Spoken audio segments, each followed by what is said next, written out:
if I take you back a little bit, Willard, Chandra, especially kind of remember this.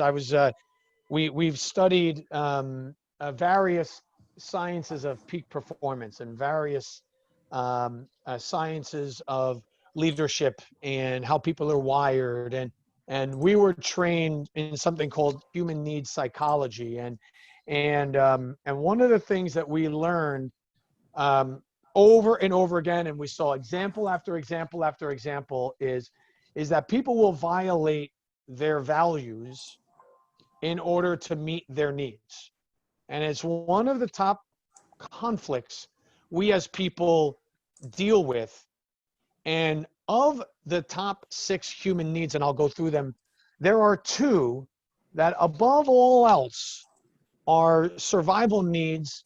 They are the most prominent in business. They are a daily exercise in business. And of the 6, these 2 will be the most prominent you deal with on a regular basis. Okay, now I wanted to see if you wanted to come listen to this. It's cool. So, and Grant, you might need to mute your line. Oh, sorry, Cole. That's okay. Everybody, Grant Leishman. Yeah, it's all good. It's all good. Yeah, and so there are 2 that you will violate, or at least be in a position where you'll have to consider violating them almost daily in business. And we're going to go over those. I have personally being tested a few times over this past week, and I just wanted to do a check-in with you all, because as we come back to work and as we look at bringing back the new normal, you are all in a position where your needs and your values are oftentimes sitting on opposite sides of the fence. And for the most part, what I've witnessed of you is that you are doing the right thing, staying the right course, and doing what would be what I think in the future you will look back at and say, this was the right decision to make, and I made the right decision. But from my experience and what I know of you and the position you're in, they are being tested right now. So I thought this week would be a good opportunity to touch base on that. Now, we've got a couple of things to talk about. This week's theme is instilling confidence. Okay, instilling confidence, and so I see a number of chats coming in, so that's cool. So first thing we're going to do, though, let's talk about what's new. What's new is, I mentioned it last week, and I've heard from a number of you, the EIDL, Economic Injury Disaster Loan by the Small Business Administration. You may have ticked the box that says, yes, I'd like to consider a loan. Some of you forgot you even ticked the box because it was 8 weeks ago. All of a sudden, the SBA is coming back to you saying now, hey, what do you know? We've approved you. You know, we've got to fill out your portal and look to fund this loan for you should you decide to go forward. And so I walked you through what that process looked like a few weeks ago. It's on a prior recording. But remember, because of the staged and measured opening of the economy, you want to have as much cash cushion as possible. So, you know, whenever you have the opportunity to get a favorable loan or extend your credit lines, we favor that.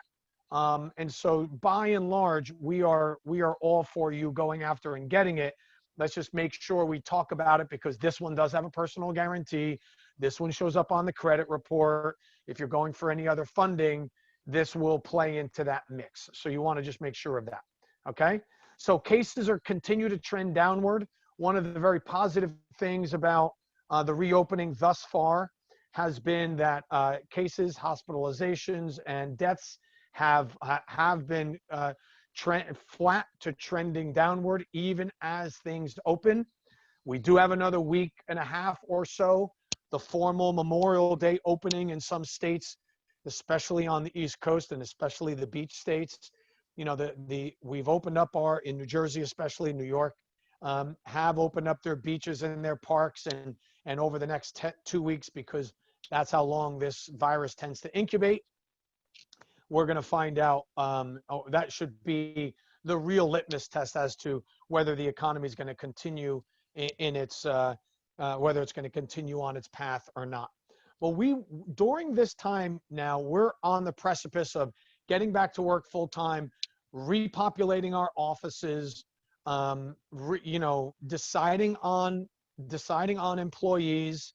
And so here's where we need to stay the course. And what I mean by that is honoring your values and not letting your needs unnecessarily get in the way of these value decisions. Okay. And so it's going to be this little personal tug of war here that you're going to have to consider, but it's so important that you can stay true to what you laid out as the values of your company.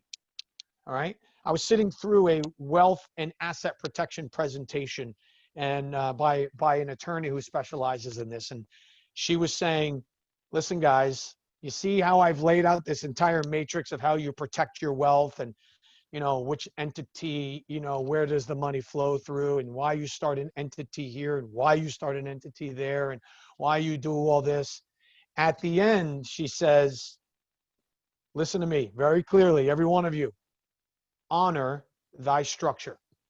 Once you put the structure in place, you need to honor thy structure so that you can defend thy structure should you ever have to. And if you set up a system, you have an agreement with affiliates, franchisees, licensees, dealers, distributors, employees, and you don't do your side, it's going to be hard to defend it later. And COVID's not an excuse, and the times we're in is not an excuse, and your health isn't. There is no excuse. There's no defensible excuse. As the leader, you are expected to know better. You're expected to set the structure. If you set a structure, it's going to be implied that you knew that you were doing it, you wanted it that way, and you advocated for it. And so you can't go back later and say, oh, well, that's not really what I meant. Well, it's got to be really what you meant. Okay? And so honor thy structure. We're going to talk about that a little bit. And I know it's being tested. If you're on this call, it's being tested because you're in a leadership position and things are tugging at you. Let me give you an example. I just read an article recently. I wanted to find out all of the countries that sent their kids back to school during the COVID crisis. How did that work out for that country? Interestingly enough, there was globally no reported spikes in COVID cases among the children 16 and under anywhere in the world. There was one school, a small school that shut down because 18 of the 76 people inside that school got COVID. Guess who the 18 were? The staff or the students? You guessed it, the staff. The staff got it. So here's what's happening. Worldwide, teachers that are immunocompromised, over 65, underlying health condition, are deciding whether or not they're going to go back to their profession. They're deciding, do I go back in the fall, or is it time for me to retire or find some other work?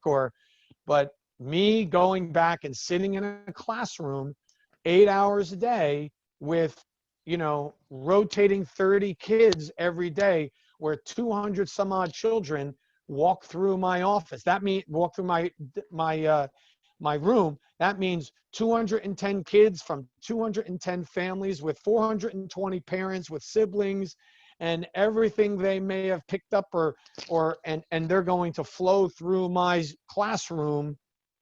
Am I up for it? Am I healthy enough for it? Am I fit enough for it? Am I too much at risk to do it? And many are deciding that they are not coming back. I'm using this very safe analogy talking about the schools because I know many of you are facing the same thing with your employees. Okay? You've got that employee that's immunocompromised. You've got that employee that's asthmatic. You've got that employee that's over a certain age. And I'm not suggesting you just profile them and say, hey, you're 67, so you're leaving. But many of you have employees that have already come back to you and said, I'm not comfortable. Or I'm enjoying the extra $600 a week I'm getting. I'm making just as much money, if not more, on unemployment. I'm not sure I'm in a hurry to come back. And here is where your values versus your needs get tested. All right. I said I was going to be a strong leader. I said I was always going to do what's right for the company. This person hanging out on unemployment because they're not comfortable coming back, right? You know, and me having other people who are making the same, if not more, sacrifices. What do I do about that? Now, obviously, this is a case-by-case basis, and you have to decide what the right thing is for your company and that employee. But if you've opened your doors and you said, we're open for business, we're now servicing the client, and you've got, and there are jobs and positions to be filled and tasks to be done, and you have people sitting on the sidelines, you right there, you've got to decide what is the right thing to do. And to you know, what you hope is that, and in the ideal world, your personal values are in alignment with the corporate values. That's not always the case. It's not always the case that, you know, what you would do for the good of the company is exactly what you would do for your own personal good. You know, sometimes you set aside some of your personal values in order for the good of the company. And I'm not suggesting you all of a sudden become a bad guy or a bad gal, but there's certain things that you may have done differently. You know, I'll use a silly example. If I'm putting on a networking group, I set aside the fact that I'm vegan and I feed all you carnivores, all that crap you eat, right? I put aside my personal view of that for the good of the meeting. That's not the time for me to start imposing my value system on you when it comes to just having a snack before a meeting. What do you guys want? Let me give it to you, because it's for the good of the company. It's for the good of the meeting. I'm using a little silly example, but you guys are facing some of that right now. All right. Okay. And also your, in order to service the company and the client, and in order to operate in this post-COVID world, there's some things that are going to have to change. And that might not be comfortable for some of the people in your company. And, you know, I got to tell you, you know, this is still a scene out of Jurassic Park. Well, I don't like it that there's dinosaurs in the park. Oh, I'm so sorry for you that you don't like it. Well, then you go walk out there and you see how far you make it. By the time you see a velociraptor, it's too late. But you let me know, anyone you see. I'm sorry you don't like it. You know, you not liking the facts doesn't change the facts necessarily. All right. And so there's going to be adjustments that have to be made. Right. And if you know, people aren't pliable and not willing to be flexible and work with that, you have a decision to make. Okay. So we're going to come back to that. First things though, let's talk about instilling confidence in the client. So there's a great case study. It just happened. Kelly and Stu, I'll do my best to explain it. And if I miss anything, by all means, jump in and help me explain. But as you know, Kelly and Stu are two of the four founders of Stumpy's Hatchet House. We've mentioned them before, and they are considered to be a indoor recreation venue. And that captures gatherings of more than 25 people. So they fit into the category of a later phase reopening. And so in other words, they were shut down fully. They're like, you know, depending on how many phases the state has, 3 or 4, they're in 3 or 4 usually. But the state of Georgia allowed for all of these venues to open early. And one of their competitors, not them, but one of their competitors, used a pre-COVID message. And they just said, we're open, come get us. And they had a less than expected turnout for their opening weekend. And I believe it was 2. I think they had 2 people. And you know, a party of 2 came in. And they showed a photo of the 2 people on their social media of these people having a great time.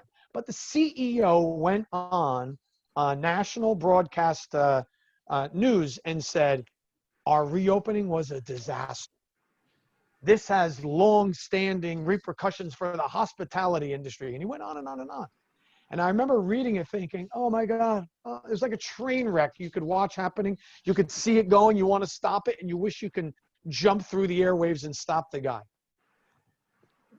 First off, he totally insulted the people who had trust in him to even come out, right?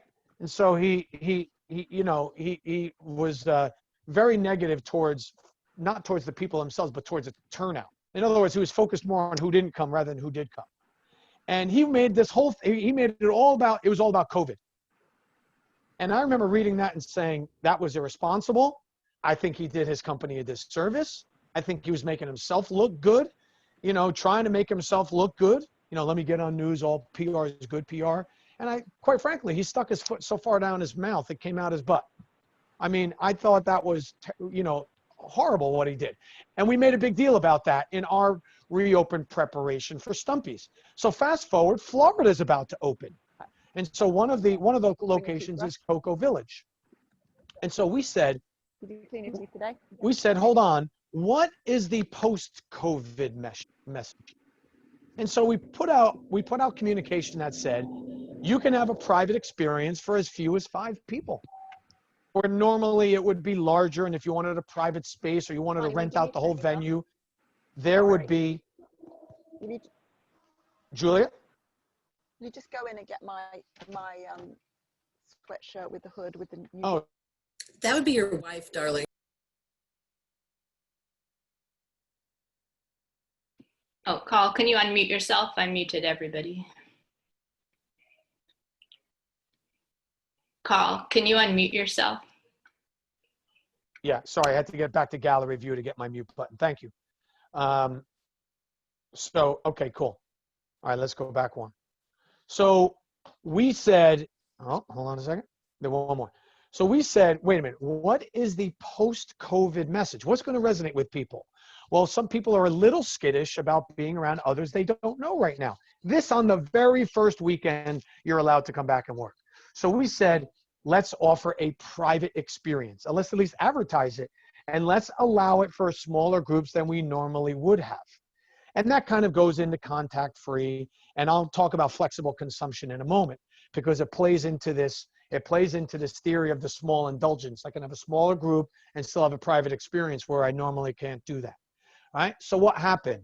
Without getting into too much of the financials, Cocoa opened up, and their opening day, which is normally a slow time for them, summer, just like gyms, when you all are out there flashing those beach bodies, don't go to the gym as much in the summer, you go to the beach. Well, same thing happens at indoor recreation centers. They tend to have slower time in the summer. Well, the first weekend they were open, they were within 10% of the sales they would have in a non-COVID normal weekend. That's how successful their opening was. And guess what the feedback they were getting? Oh my God, thank you so much for the private experience. It wasn't even that it was not like private room.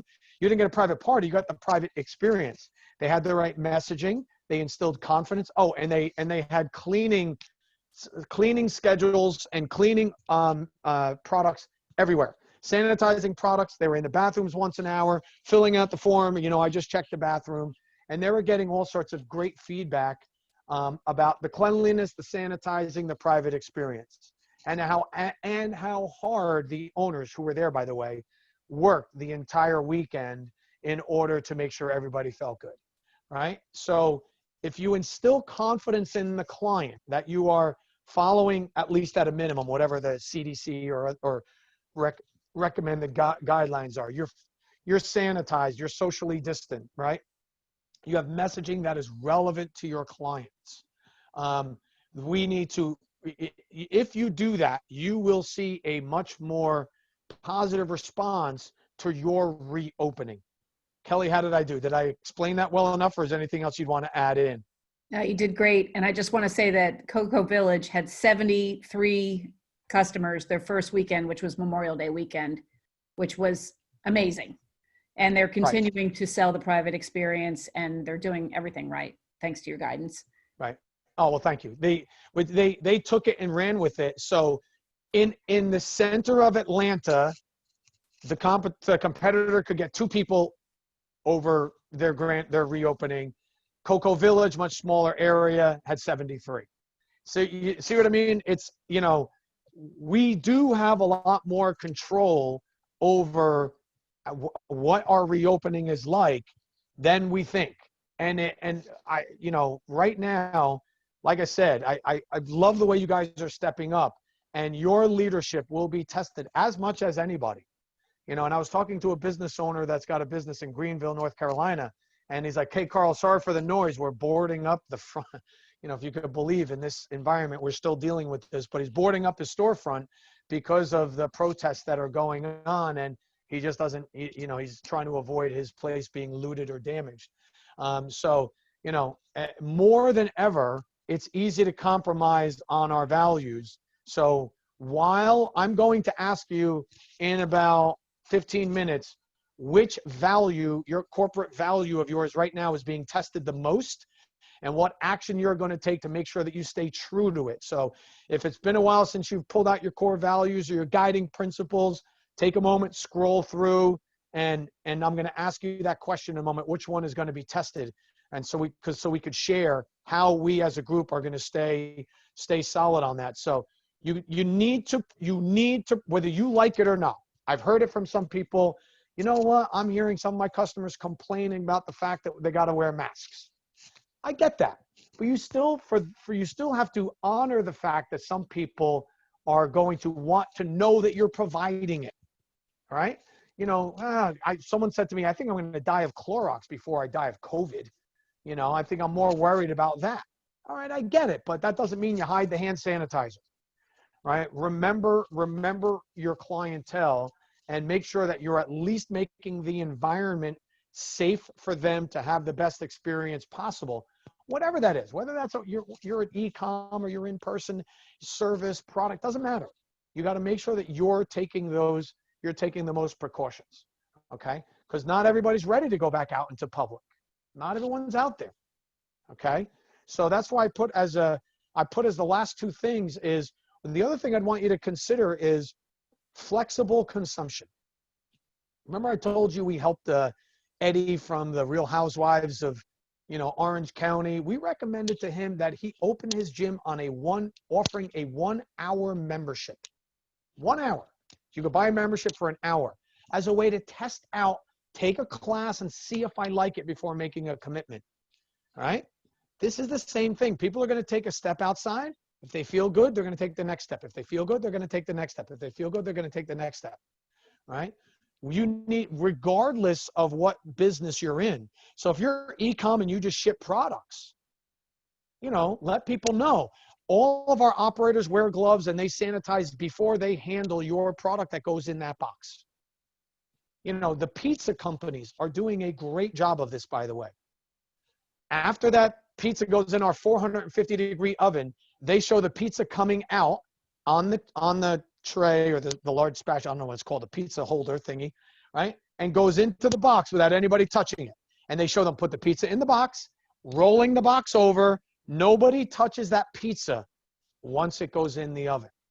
So they're doing a nice job of saying, even though we're just a product company, nobody's touched that pizza, okay?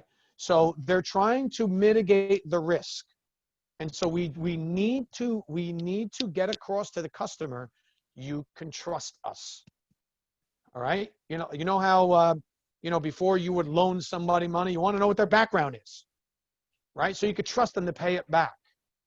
Now health is a currency. Health and sanitizing is a currency. You going to be a carrier or what? How do I know? Where the hell have you been? Okay. So we need to instill confidence that we are a safe vendor. Now, for your employer, most of these things are the same. Okay. You have to demonstrate that you're at least following the minimum guidelines. What else are you doing? But the other thing that you have to do is, we've talked about this. You may have just hired somebody new, or you might have employees that you're bringing back.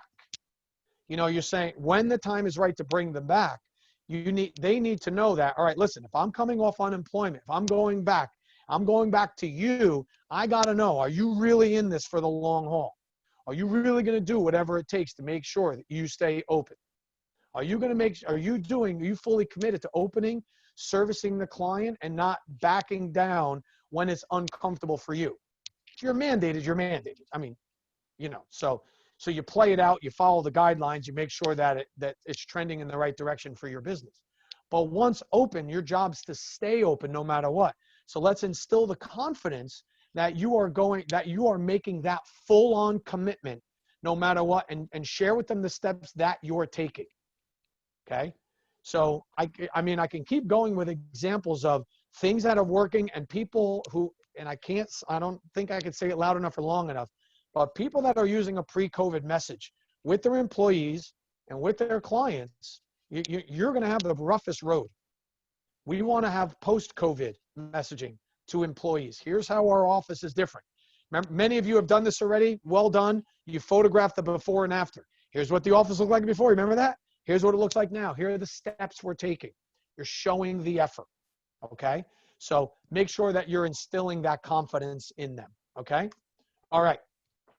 So we're going to go into core values in a second. Julia, what was the positive feedback that the group has been getting from either employees or clients or both? Okay, the first one is helping them pivot, save their business, and opened up tremendous new opportunity for them. Okay. Form sales field, we received a lot of positive feedback on all of the online training, meetings, and new electronic documents. Okay, cool. Availability by being able to offer virtual services.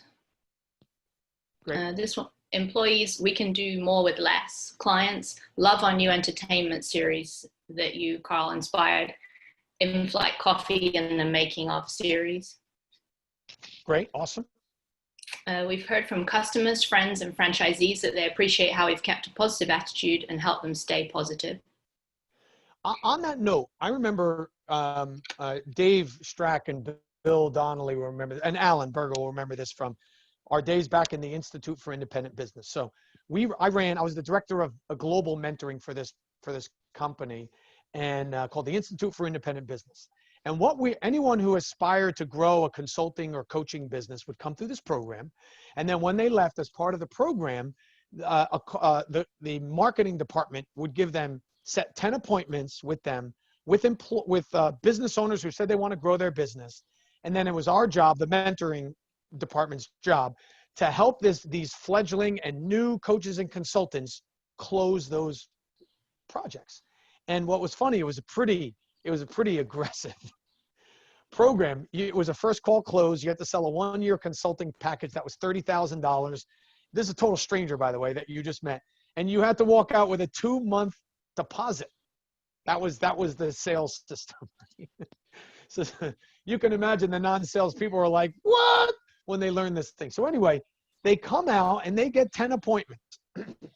And so we said, at first the thinking was, well, let's spread them out over 3 months, because if we spread it out, they'll get time to, learn the system, practice the system, and over time they'll have a better chance of closing more clients. And it worked. But the company was getting hammered by negative feedback. Oh, you said we were going to get all these great services, and you were going to provide all these leads. And even though they were meeting their responsibility of 10 appointments over 90 days, they were getting slaughtered in feedback. So we said, let's just flip it on its head. Let's just take every part of the program and do it. Just go to the opposite, because the feedback can't get any worse. And so we took all of the appointments and we said, could we give them 10 appointments in 30 days? And they were supposed to get a certain amount of mentoring that we spread out over 6 months. Could we do all of that in 45 days? 6 months max. And the general consensus was, well, yeah, we could do it, but the people aren't ready for it. And we said, meaning their close ratios are going to go down. They're not going to sign as much business. And what are you going to mentor them on? They got nothing. There's nothing to mentor. And so we said, well, listen, we've got to try something, because the feedback was terrible. Wouldn't you know, they flooded them with appointments right out of the gate. As a matter of fact, when they left their training, we gave them an envelope that in it, even though it was already on their electronic calendar, was, hey, here are the appointments you're going to go on next week. Go ahead. Good luck, right? As they walked out, they met their mentor on the day, or they had a phone chat during, their mentor called them during the training. And so they felt like they were getting all this attention, even though nothing in their business was happening. As expected, their close ratios went down, all right? But guess what do you think happened to the net promoter score of the program? It went through the roof. They were getting 9.5s, 9.8s, 9.6s because they felt taken care of. They just felt there was such this flurry of support, flurry of activity, anything I needed. And it went from, you're not giving us high quality leads and all that. The leads were the same leads. They just got them faster. Mentoring, same mentoring. I like to think it got better over time, but let's call it same mentoring. But they just got it faster. All of a sudden, the quality of what they got went up in their mind, and they felt more supported, and they felt the company was doing more to help them. And the feedback went from low quality, you're not meeting your agreement, to, hey, if I fail, it's not your fault, it's on me. And we were like, did that group just say that? Like, we couldn't believe it. So I wanted to stress that, like, one of the decisions we made at Stumpy's was, while they're down, let's educate the heck out of them, coaching sessions, strategy sessions, relaunch, talk to their clients. And as a result, the feedback was very, very positive that the company's doing everything they can to bring them back. So even if you have some employees that are still remote or going to be remote, still include them in the weekly meetings, in the company meetings, on the trainings. Still provide the support internally, and even if you're going to have some staggered openings with clients, still keep sending out your communication and your education material. They will feel more supported. Julia, any others? Yep. My staff are grateful to still have a job. It's good. Been hearing that. Most are thankful for how things have been handled and blessed to still have a job. This one's in response to reaching out to a client to let them know I was thinking of them. The response was, thank you so much for the email. OMG, how did you know what I needed to hear? Scary, LOL. Great to know that we're on the same page with our clients during these unusual times. And then one more is, clients and prospects are very appreciative of asking about how they and their families are doing during this challenging time. Awesome. So what was the common themes in there? How much more you're communicating or how much you're over communicating. So I'm not suggesting for a second that you have to keep up the same pace you were on. But if you're not familiar with the term affinity marketing, affinity marketing is just recognizing people, nurturing the relationship, and in some cases for no good reason. Doesn't have to be a special event, doesn't have to be a special occasion, but if it is, great. Affinity marketing just means you're going to stay in touch with your clients, acknowledge and recognize them on a regular basis. So I would suggest that what you've been doing in the schedule you've been keeping with your clients, your prospects, and your employees, you keep that schedule going forward permanently. It doesn't have to be the exact frequency, but if you started reaching out to clients, employees on a personal level, just to check in on their family, schedule a postcard or a letter or a gift that goes out to your clients' families twice a year.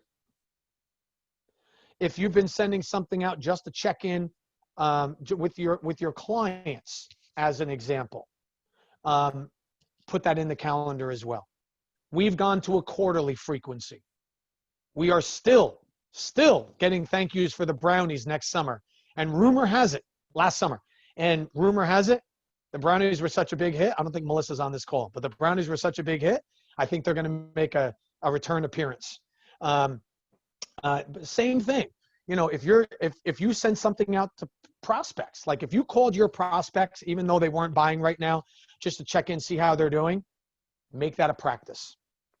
You know, maybe it's once a quarter, maybe it's, you know, right after you have a meeting with them and you send them a little thank you note or whatever. Whatever you did during COVID now, that resonated, that message is going to resonate over the next 2 years minimum. We're in the new world, right? Pre 9/11, post 9/11, pre-COVID, post-COVID. Whatever, the reason why I asked the question was, whatever positive feedback you've gotten during this lockdown, shutdown, quarantine, shelter in place, that is going to be one of the preferred messages over the next 2 years. Okay? All right. So take what worked and now let's institutionalize it. Let's put systems around it and have them on a regular basis. Not very expensive. As I mentioned, guys, we use send out cards as our affinity marketing platform. It's not very expensive. It's go online and you can design the cards and the gifts and it goes right out once you've uploaded your database. Really super simple. If you guys want more information about it, I'll hook you up with Melissa. She can walk you through how we use send out cards and how we do affinity marketing. She could share with you her best practices. Actually, Julia, why don't we make a note? We'll have Melissa on this call so she can walk through affinity marketing because she does a nice job of explaining it. Boy, is she going to like the fact that I just made Melissa going to like the fact I'm going to make her do that. You volunteered me for what? Oh, don't worry. It's never mind. But she does a good job with it. So I'll walk her through it. But yeah, let's have her on there to talk about affinity marketing because I think and making it a process. All right. So honor our structure. Now it is, there are 6 human needs that we aspire to reach and maintain and grow over the course of our life, and they are certainty, significance, certainty, significance, variety. There's growth, contribution, and love and connection. And we're going to talk about the 2 survival needs, which are certainty and significance, because those are our base level emotional needs. And those are the ones that are the most prevalent in our business life every day. Certainty is, do I have the belief that I can remain in the known? Can I be safe and secure? That's being tested right now because a lot of us attach money to security, rightfully so. We live in the world we live in. We pay for security in our world. Right? We pay for the house over our head. We pay for the things that keep us safe, and we make enough money to have the base level quality of life that we're all used to. That's being tested right now, right? Because not only is COVID testing 2020, but you might be draining what you made in 2019, right? So it's testing your level of certainty. Every one of you on this call, I get it, me too. It's also testing your second top need, significance. Significance is the emotional need to know that I'm winning, succeeding, progressing, or can be unique in whatever endeavor or whatever role that I'm in, right? If I go to your LinkedIn profile, if I go on your blog, if I go to your Facebook page, if I go to read your resume, you're not going to tell me you're not going to make a list of all the mistakes you made, all the things you screwed up, right? So take a moment and write down this number or type it into the chat box. If you can have all the money back from all the mistakes you made in your professional career, what would that number be? If you can have all the money back, all the mistakes you made, just think about that number for a second. All right. Julie, if anybody throws no names, but if anyone throws their number up there, please read it out. I think we got a couple. How many you got? Or We what do we got have? millions. And too much to count. Too much to count, right? And I know I've asked this question once before. Go ahead, Julie. And 25 to 30 million. 25 to 30 million, okay? All right, now look, if you're on this call, it's at least a 6-figure number, if not a 7-figure number, because if you're not taking chances and risks, you wouldn't have the rewards that you had in your life. It looks like a few more just flashed up. What else we got, Julie? We got 10 million in hard costs, softer multiple of that at least. Gotcha. Kate says, well, we hired a parrot, so. Would that be a Joe parrot? We hired a Joe parrot, so say no more. And then 620,000. 620,000. So think about it. You're not. We got to weave it in there somehow, Joe. You got to know that. So the thing about it is you're not listing that on your resume. Before hiring me, you ought to know I made this mistake and that was $37,500. Really regret that one. Didn't learn my lesson though, because a year later, the next one was 50 grand. We're not doing that. In other words, we need to feel significant. We need to feel that we're progressing. We need to feel that in the roles that we are in, whether it's as a father or a mother or an owner or a colleague or a friend or a manager or a direct report or, one of the team members, whatever those roles are, we have a fundamental need to know that we can feel safe and we can win at those roles. Those are being severely tested right now. PPP is about to run out, right? I got to bring people back. Wait a minute. I don't know if I've got sales for that. I'm not taking it out of my pocket. Wait a minute. On the wall, it says always do the right thing. Right there on the wall. So what's going to win? Your value or your need? Okay. Now, so take a moment, and that's why I thank you for the participation so much and your candor. But based on what I've been telling you, what value, what corporate value right now is being threatened in your business? And I'm not saying you're threatening it or that you've caved on it or whatever. What I'm saying is the outside forces from COVID, from the protests, from any, financially, a mistake, whatever, based on the environments that are outside your control that are putting pressure on you, which of those values, corporate values, is it threatening that you're going to have to make a tough choice on? Here's where we can help each other a little bit. What is that value that's being threatened? And if you know the course of action or your answer or the action you're going to take, write down, put it in the chat box. What's the value? What's my response? How am I going to stay the course? Or if, you might decide, you know what? I'm going to compromise. I'm not taking the hit this time. That's okay too. This is not a judgment. Are you doing the right thing, the wrong thing? All I wanted to do is bring up the conversation that the sheer dynamics of the time, there's no way that your values or guiding principles of the business are not being threatened. In all times, do the right thing. Client is always right. Really? Well, client's right now. And you need to fulfill that order. Yeah, but money's tight, but the client's always right. But money's tight, Carl. Yeah, but the client's always right. Yeah, but you see what I mean? We go back and forth. Right? I'm not saying there's a right answer. I'm not saying there's a wrong answer. But what corporate value is under siege right now because of the pandemic?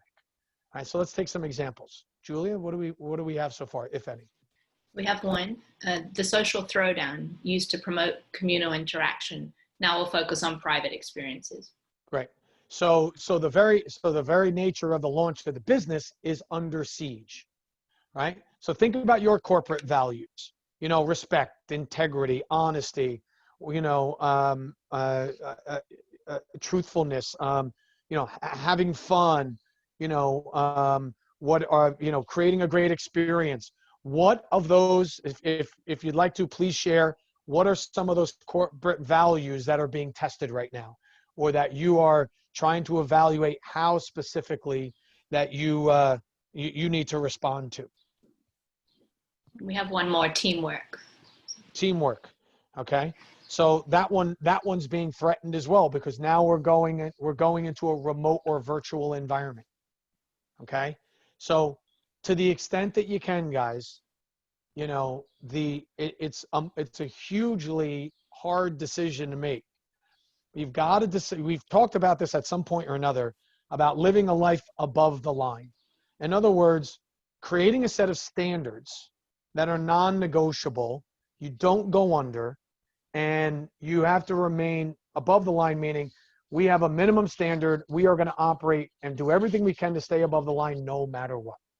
I'm not saying there's not tough choices to make or that temporarily you fall below the line, but every effort has to be made and has to be demonstrated and seen to be made that you are maintaining your standards above the line. Because here's when people need you the most. Your clients need you the most. Your employees need you the most. And they need you to be strong, even in the face of, backlash, poor feedback, people giving you a hard time. They need to know that you are staying strong on that, because if you don't seem to be fully committed to your core values or following through. It gives them permission to not be. So I was on a group call with one of your teams recently, and we were talking about their ERP software and their commitment to using the software. So they said, oh yeah, but the other employees aren't using it. No one's using it. I said, well, who's in charge of it? And there's this group of 3. And they said, well, we are. I said, well, how much are you all using? And they're like, well, not really. I said, well, how can you expect them to use it if you don't? How can you, so it goes over to hand sanitizing or wearing masks or practicing social distancing or whatever. If you don't do it, how can we expect them to do it? All right. So and I get it, there are going to be times where you say, I know this is what we said is a corporate value. We are going to go below the line for a period of time. You do need to share that with your team. Have that conversation with them and say, I know it says teamwork as one of our core values here. It's right on the wall, teamwork. And, teamwork for us has always meant, when we've done the guiding principles exercise and we said, what's the core value? Then how do you define it? Right? And so everybody has their own explanation. If I were to say, what does integrity mean to you? There'd be, a dozen different definitions, right? But whatever those values mean to you, you've probably made that definition. So if you're going to violate that, or you're going to have to lower that standard or break that standard for a period of time, use what we would call intentional imbalance. Intentional imbalance suggests that you are going to be, totally on the other side of the spectrum or the scale for a period of time. Here was our promise. We're not going to be able to live up to that promise. Here's why. And you've got to figure out a way to manage that. So intentional imbalance suggests that what you do is you go to your team and you say, this value of teamwork is going to be out of balance. We're not going to be above the line because we're not going to be in person for a while. So here are the rules of engagement because we're going to be virtual. All right. So for example, one of our clients, I don't know if they're on right now, they've been having webinars. And what they did was they said, all right, everybody, we're all out of the office. So we're going to have webinars, Zoom calls. Okay. Zoom call would imply that people are what? Showing their video or not showing their video? Showing their video, right? But they never made that as a mandate. And I remember coming onto one of the calls and I'm like, no one's got their video. I'm like, no one's got their video on. And then I get an answer back on the chat. Yeah, I know. No one's going on video. I said, well, you guys are the owners. You're not on video. Yeah, I know. Well, no one's really on video. I said, yeah, because you're not on video. You got to get on video. And you got to demand that they be on video. All right. They never set the standard. They let it lapse. So the group was like, screw that. I'm not going to be on if you're not on. Okay. So, and I understand that now and again, you're not going to be on video. Technical problems, whatever. Your hair's not right, makeup's not right, whatever. So you're not going to be on that day. I get that. But if it's a constant thing, it's going to happen to them as well. You're going to notice that they're not going to follow through on the standard. So they had to go back and message out. We expect everybody to be on video for the entire time. You're going to come on during a video call. When we say it's a video call, everyone's on and it's video. We are going to do our best to maintain our value of teamwork to the extent that we can. And we're going to do it from now. Here's our start time. Here's our finish time. And when you're doing intentional imbalance, you set the rules for engagement. There's a start date and there is a finish date. So even if you say September and we're not out of the woods yet, you would end it on that day, and then you would evaluate what would the next time frame or duration of intentional imbalance be. And you would say, okay, well, it seems like we're not out of the woods yet, folks. So let's go back to our teamwork rules and rules of engagement for the next, say, 30, 60, 90 days, whatever it is. And during intentional imbalance, it's always for a set period of time. It never can go on indefinitely. Okay, because then it's no longer intentional imbalance. It's indefinite imbalance, right? So you can maintain imbalance in a team when you've put a time frame on it and there are specific rules of engagement to it.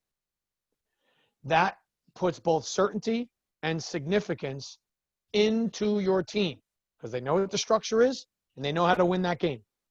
And they know what the rules of the game so they can win. So think about the value you've got going on in your business right now that's under siege, right? And I get it. It's outside forces. But now more than ever, cool, calm heads are going to prevail. Those that are being, what they would call a more sovereign leader, those that are going to advocate the vision, those that are going to maintain their perspective are going to win. We use the example of the guy in Atlanta. He wasn't thinking right. He was so far off base on his message. Now he's cleaned it up and we've seen that he's had some better results. But he was so far off the message, okay? And he was a bit tone deaf to what was going on. You don't have that option. Not if you want to salvage 2020. So I wanted to make sure that we at least had that conversation today, and so you're thinking about that this week. Please take the time and go back and look at every one of the core values of your business and say which one is teetering a little bit, which one have we been a little soft on, which one have we not been following through on. And now is the time as you go back to work, as you bring your workforce back, or at least part of them, or you have to have the tough conversation with some of your employees that says, listen, position's open. It's your position. You don't fill it, I've got to fill it.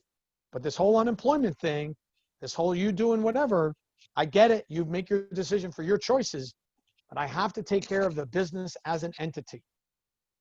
So as a general rule of thumb, the more you can honor the core values, and I'm assuming the core values are still the ones you want them to be, the more you can honor the core values, even when it's hard, is going to play well for you in the long term. When going back to 2009, when the auto industry in America was under siege, and in many cases underwater, and the big three domestic automakers asked for a bailout, Toyota, Lexus specifically, had a decision to make. They saw the floor of the auto industry drop, and they had a decision. We position this company as a luxury brand. Do we discount during this time, which will help sales? It'll help jobs, it'll help sales, but it will hurt the brand. And so they made the very, very tough decision to not discount during the global financial crisis. And what happened was they jumped over a number of other brands, specifically Cadillac, in the US as one of the top luxury brands, certainly one of the top luxury domestic brands. Toyota is pretty close to a domestic brand at this point. And in the long-term analysis, it has been shown that was very, very positive for the company, even when it was hard. And even though it meant, the people making the decisions were going to take some less money, in the end, they won out because they stayed true to the core value and to the brand. The main reason it helped them was they knew if they discounted the price, it would kill the resale market.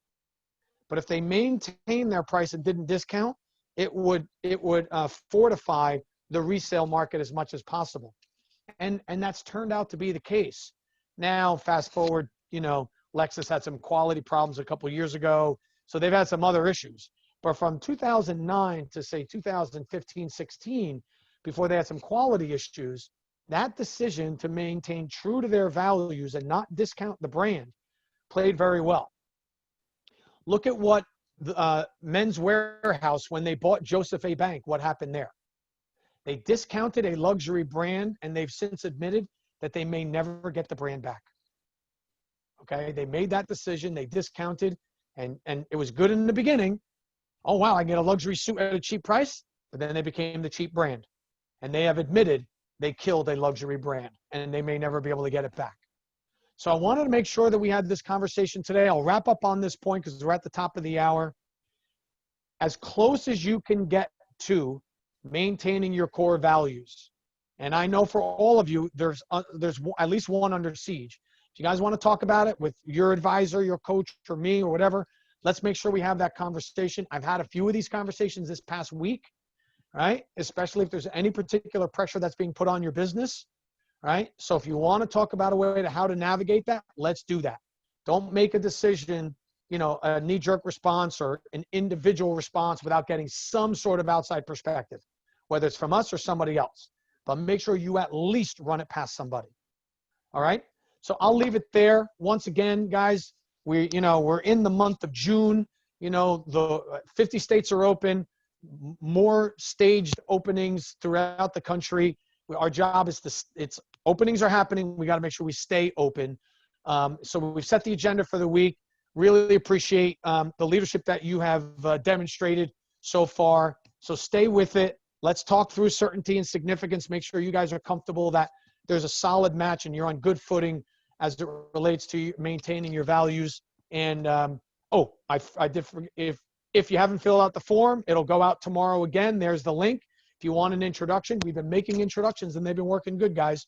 So if you haven't filled yours out, please, when you get the Google form in the email tomorrow when Melissa sends it out, and you can share with her the good news that we volunteered her as a guest speaker. But make sure you fill that out so you guys can get an introduction. All right? So, because we want to put you guys together to help each other wherever possible. All right, with that, again, we're at the top of the hour. I'll let you all go. Enjoy the rest of your Wednesday. We'll see you throughout the course of the week, and we'll catch up with you on the next one. See you, Todd.